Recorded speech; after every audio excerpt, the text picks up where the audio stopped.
சென்னையில் 2வது நாளாக நடைபெற்ற ஐஏஎஸ் ஐபிஎஸ் அதிகாரிகள் மாநாட்டில் முதலமைச்சர் விஜய் பெண்கள் பாதுகாப்பில் நோ சேஞ்ச் நோ காம்ப்ரமைஸ் கொள்கையுடன் செயல்பட வேண்டும்.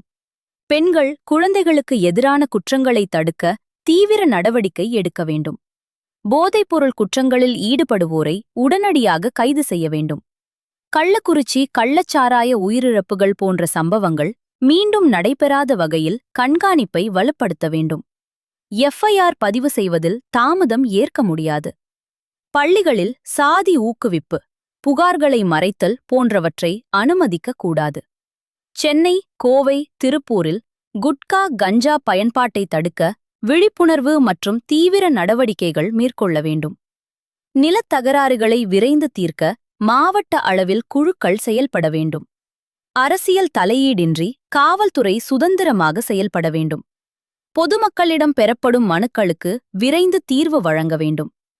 திருவிழாக்கள், பேரணிகளில் பாதுகாப்பு மற்றும் நெரிசல் மேலாண்மைக்கு முன்னுரிமை அளிக்க வேண்டும் என சட்டம் ஒழுங்கு, பெண்கள் மற்றும் குழந்தைகள் பாதுகாப்பு, போதைப்பொருள் தடுப்பு உள்ளிட்ட பல்வேறு முக்கிய அம்சங்கள் குறித்து அதிகாரிகளுக்கு தெளிவான அறிவுறுத்தல்களை வழங்கினார்.